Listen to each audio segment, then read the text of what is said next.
Welcome to the Ascend Your Success podcast. Whether you're just starting out or are a veteran looking to grow your business, you're in the right place.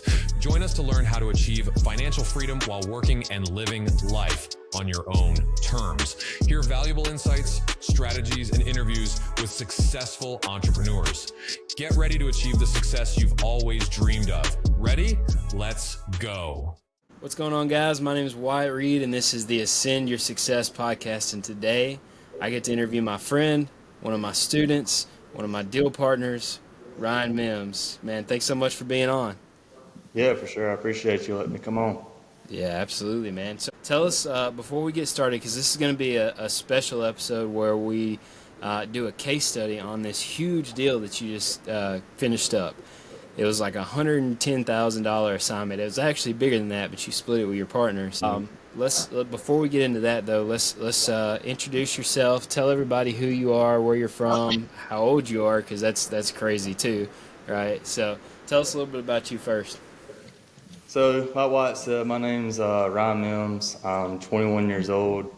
I'm from Georgia, but I do a little bit of investing in Alabama. And back in Georgia, I do it where I went to school at Georgia Southern Estates Pro. I found Wyatt, if you want me to go ahead and get into that.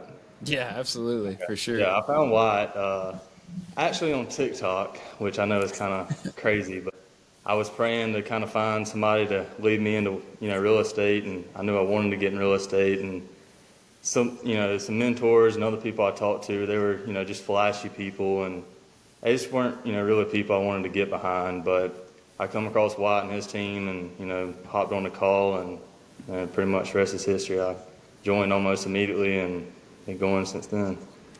I don't know about almost immediately. So right there, I do a lot. I do a lot of discovery calls, so I don't remember all of them, but I do remember Ryan telling me he was going to look at a couple of different coaches and get back with me. And I was like, go for it, man. You got this. We hopped on one call. One call was all it was. Yeah. And then the next call we had, I said, I think I'm going to do it. So. Well, I'm glad you did, and I'm sure you're glad you did. Because this has been, how long have you been doing this? When did you join? So this week is actually 1 year. Oh, wow. That's awesome. Holy cow. But I really didn't jump into it till like February of this year. I was still kind of messing around with school a little bit, kind of learning, from the modules and stuff that you put out, and just kind of get my feet wet and everything else. And I thought I was ready, but I wasn't. So after a few months of just being in the group, listening to people talk, I finally started to take, true action about mid-February of 2024. That's crazy, man. So, yeah, I do remember that. You kind of went through this phase of you had something else going on with your job, and you were out of town a lot. And so, yeah, you didn't get in till like early this year. And so, really, I mean, that's only been, what, seven months truly, like, diving into this. So that's amazing, man. You said you just got out of college, right? So how old are you? 21. That's crazy. My youngest student, I had a girl start when she was 19, and she's also one of my more successful students. I love, and I know I tell you this all the time, but I love working with younger folks because, man, the drive is just there, and you guys do everything that I say, and you just go out and kill it, and it's awesome working with you. I don't ever have to like beg y'all to do anything. You just take action, right. And it's awesome, man.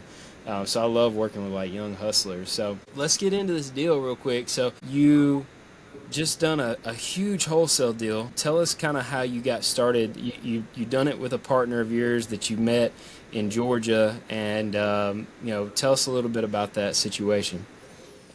So the deal actually wasn't mine. It didn't come from any of my personal marketing.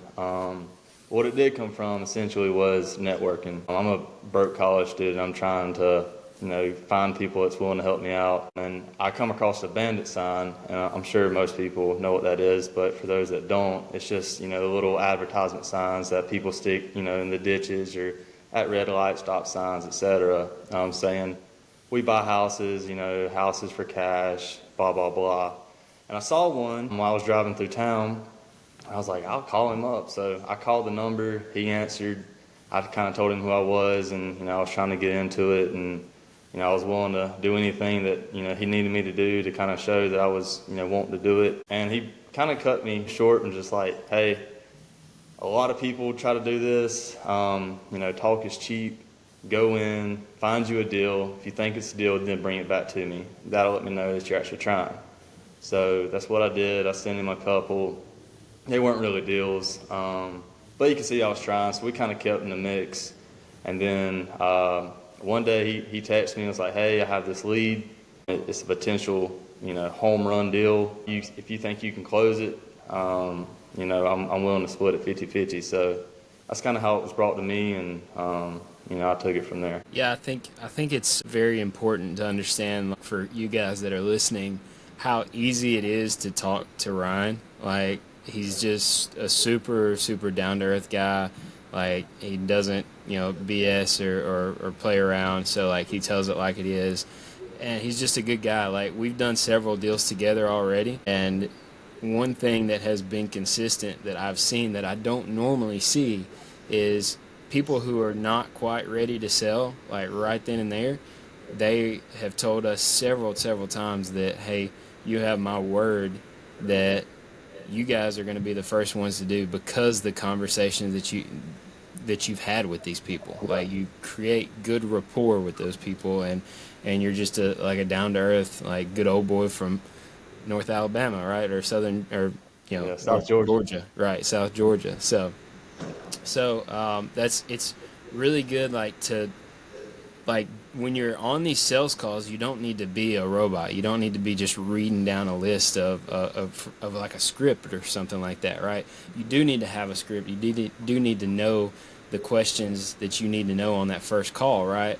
But you need to have conversation with people, like build rapport with people. And I think that's what you did with this lady, right? So what did he passed it off to you, and you called the lady. How did this go? Like, this wasn't just a single family home; it was a portfolio. So tell us a little bit about that. Yeah, so he called me and said, hey, I have this deal. I've tried talking to her. I can't really get through to her. She's from that area, and he was like, try to hit her with some southern accent and charm, because he doesn't have that. He's from up north in New Jersey, so he was kind of thinking maybe that was pushing away if she thought he was scamming her. The typical cold call scenario. So I hopped on the phone with her and just told her that, I saw where she may be interested in selling, and we talked for, I think that first phone call, man, it was probably an hour and a half of just straight talking of how she has these properties and how her father originally built them in the 50s, and just the whole story of it. She told me that, she was wanting to sell, but she actually was going through, some other closings, and she had to get that through first before she, can move on with us. I told her, I said, we're on your time here, so I'll keep in touch with you. And I was looking at it a minute ago, and the lead came in March 17th, and we signed on May 8th of the contract. So between that was a phone call about every other day, whether that's her calling me saying, hey, so tell me about this, how does this work? Or me calling her, checking in, just the whole 9 yards. So That's awesome, man. Heck, a lot of conversation. A lot of people wouldn't. That's where a lot of people fail, is the follow-up, the conversations afterwards. A lot of people will just hit a cold calling list, and then if they say, they don't want to sell immediately, they're on to the next, right? Where everybody who's doing it and doing it right and doing it consistently knows that the follow-up is where you're going to get the deal. It's not, 9 times out of 10, it's never going to be the first initial phone call, right? So I think that's where a lot of people go wrong, is they don't have a good follow-up system. But that's awesome that she was calling you and you were calling her and going back and forth, and you were essentially educating her on the whole process, right? Did you talk about wholesaling the deal with her, or did you just say, hey, we work with a lot of partners, or how did that conversation go? Yeah, so I told her, and which is the truth, I told her, we have other partners in this deal that, once everything's settled, she may see, per public records, that some of these houses are, held in different entities and whatnot. And I just told her, I said, with a deal this large, we bring other investors on, so that's just, what it is. But we do plan, to keep it with people we work with, daily. So that's kind of what, she was thinking, and that's what happened eventually. Yeah. So up until this point, just for everybody who's brand new, who doesn't know anything about what we're talking about, right? I tell people a lot of times it's really hard to wholesale deals from other people, right? It's not impossible, but usually wholesaling is direct to the seller and you are direct to the buyer. You're the middleman, right? That's what wholesaling is. So you would essentially get the contract from the seller, and then you would assign your rights to that contract to another investor and take the difference, right? Or that assignment fee. So you didn't have to pay for marketing to get this deal. You networked with a guy, he brought it to you. You ended up getting it closed on the seller side. So you got a purchase agreement saying that we're going to buy this entire portfolio for how much? $500,000. $500,000. That was for 13 properties. Yeah, and you don't have $500,000. Right? You don't have that kind of money to buy that thing, right? And this is what I love about real estate, because you can make money in so many different ways and avenues. So you got this under contract with the thought that I'm going to find somebody else who does have that plus some, and just pitch it over to them and assign that to them, right? So what did that process look like once you got the purchase agreement in place? How do you find a buyer, an end buyer for that big of a deal? So the guy that I was JVing with, shout out Lennox, he is a finding a buyer guru. I don't really know how he does it, but he seems to have a buyer for any type of property that you come across. And he knew that, with me talking with the seller, I could handle the negotiating, and he would handle the behind the scenes of kind of pushing it out and bringing in partners for this deal. So he had actually reached out to a guy that has bought a portfolio off of him before. It wasn't nothing of this size, but he reached out to him. He said, yeah, he would love to come look at it. They came and looked at it, and they wanted it immediately. So. Wow.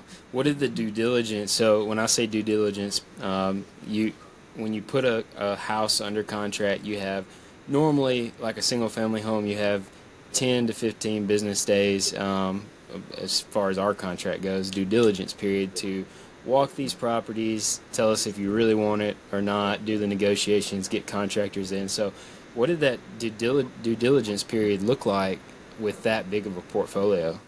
We did 30 days. We had told her that to the seller. We said, hey, we're size this big.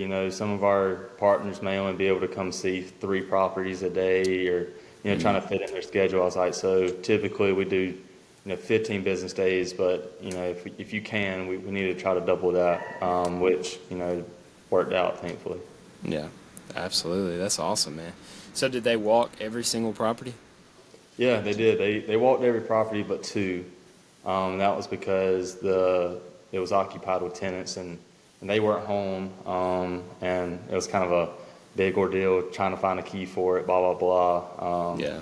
So they ended up having to come back for those 2 properties, but they walked the first 11, so they saw what they needed to see. Yeah. So the big question is, how much did you assign that to the end buyer for? So we shopped it around at first for $800,000.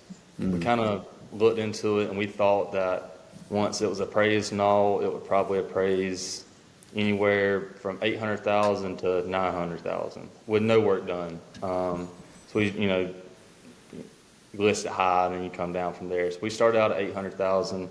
We negotiated for about a week, and we ended up bringing in some investors at, I believe the final number was $714,000. Wow. Wow, that's insane. So you got it under contract for $500,000, and then you sold it for $714,000. That is $214,000 difference.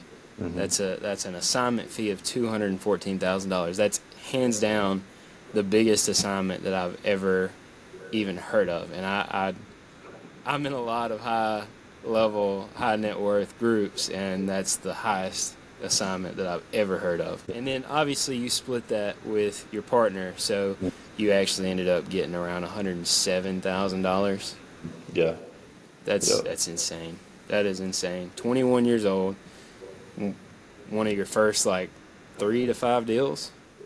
Yeah, so it would have been officially closed on deals. It would have been my Fifth deal. Mm-hmm. A 6-figure deal. That's insane, bro. That is insane. Yeah, I still go back and look at the wire just to make sure it's still there. Make sure it's still there. It woke me Yeah, up. he was calling me like, man, they're saying if I do a check, they'll hold it for like another 5 to 7 days, and I don't want that, so I need it now. Let's do this wire. Does this wire look right? Because I don't want it to not go through. It was crazy. It was a crazy experience, man, and it was awesome to be able to like get to watch that just kind of from the sidelines and see you go through that, man. That's amazing.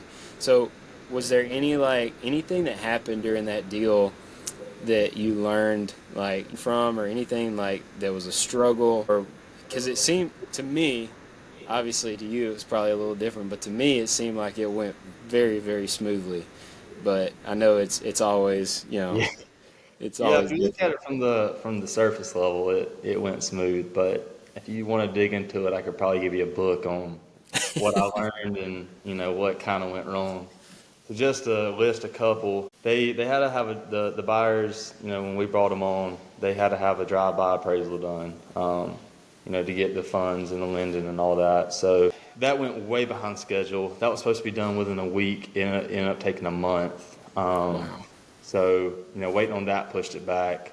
We originally had a closing date, I believe, to be in the 1st of June, almost the end of May, I believe is what it was. And we didn't close on it till I think August 2nd. So that's how much it got pushed back. The seller, they're business owners, they're super busy. So just for them trying to work stuff in, and our buyers we brought on, they're traveling a lot. They're out of town and the state a lot, trying to bring them, just really putting it all together and getting everybody on the same page and the same timeline to make everything go smoothly, which it was a learning experience, that's for sure. Yeah, I mean, you said it took you 2 months. I think this is what you said. It took you 2 months to actually get the deal under contract, right? Yeah, it was about a month and a half. Yeah. And then it took you 3 months to get it closed. So all in all, about 4 months total working on that one deal.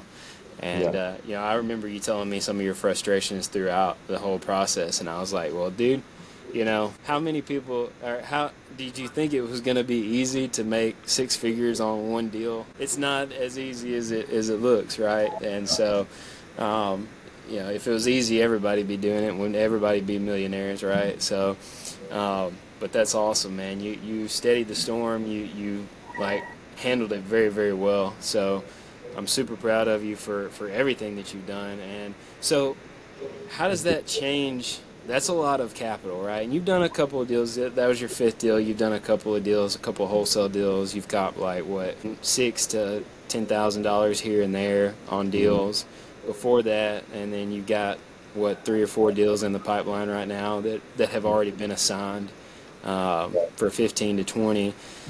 So are you just going to continue to wholesale, or I know you took down a seller finance deal. Are you wanting to build your portfolio? Like where's your headspace at right now? So before this deal, I was really wanting to just build up my business bank account and just try to get some capital. So I had, wiggle room to take on bigger risk and to put more into marketing and, get better software and the whole 9 yards. So up until then, I was really wanting to wholesale, and I enjoy wholesaling. I like to play in that little game of, how well can I negotiate this, and getting all the information and just have a genuine conversation with a motivated seller. So up until now, I've been wanting to wholesale, but I think now I have a little bit of wiggle room as far as capital goes. I think that I want to start kind of directing my focus towards, more cash flow and getting, seller finance deals going and everything else. Yeah. Yeah, it was a game changer for me when we hit that wall and we decided we've got to start buying properties because like we were flipping, we were wholesaling, and we had tons of money coming in, but we had employees, offices, we had marketing like crazy. It was the money was coming in, but I have no clue where it went. It was like sucked down this dark black hole, right? And when we finally hit that wall and decided we can't do this anymore, we've got to work on a portfolio. Once we finally got that right and where it was bringing in a certain amount of cash flow, you couldn't tell us nothing. You can't tell us nothing. Like, we ain't gonna do something we don't want to do anymore, right? So once you get that cash flow right, you have that freedom to go bigger if you want to without having to worry about, oh, well, this deal isn't going to close then, so how am I going to pay my lights and my bills and stuff like that. Like, it's all good. The cash flow is covering it, right? Now I can do other things and not have to worry about stuff like that. But yeah, that's super important, man. So we're coming up on time now, so give these guys, if they have never done real estate, if they're brand new listening, like, what's some advice you can give these guys? I mean, I know that's what a lot of people say, the same thing, but, I live by it, and especially working with Wyatt, he's kind of also, solidified my mind on this, and that's just take action and stay consistent. The more people that you're getting in front of, the more people you're talking to, I mean, that's the better chances you have at success. Yeah, you may fail more, but you're just upping the rate of success. I mean, without me taking a risk on getting cussed out or the whole shebang as far as cold calling goes, and just me trying to reach out to that guy that eventually brought me the deal, I mean, he didn't have to help me. He didn't have to take a chance on me. But just by picking up the phone call and saying, what do I have to lose? I'm a broke college student. And now that it's led to a 6-figure deal, I mean, you just don't know until you go. And once you go, make sure your mind is directed on that, and just don't stop until, you get to where you want to be. So, dude, absolutely. Action. So Ryan, if you're hearing this and you're hearing like the words marketing and what he's doing, if you want to get the exact marketing systems that he's using, it's not anything fancy. Like, we don't do anything fancy. He uses postcards, and he has another company that does cold calls and texting for him. So it's two different companies that do two different things. Really, really low budget, low entry fee for those. If you're interested in learning, what those are exactly, I use the same ones. Just reach out to one of the two of us, and we'll be glad to give it to you. Super, super simple. So, Ryan, man, I really appreciate your time. Thanks for coming on and sharing with us your success. We need to do this, in the next 6 to 8 months, do a recap and see where you've gone from there, because it's super inspiring, to see a broke college kid. If you can do it, anybody can do it, right? That's what I always say about me. If I can do it, anybody can do it, right? It's absolutely possible. You just got to do exactly what you said, take action, and get it done, right? And I'll say one more thing. For anybody that is looking to, want to get started in real estate, or looking for someone that's willing to teach them, I can't speak it, highly enough of Wyatt, because I ain't trying to, butter his biscuits. But that's a Georgia thing, if you're listening. I can call this guy probably at 2 a.m. and he's willing to answer the phone. And if he isn't, then he'll give me a call first thing when he does get on his phone. I mean, he's always willing to help, and he gives advice, that goes, much further than just business. I mean, just with life in general, and, mindset and everything else.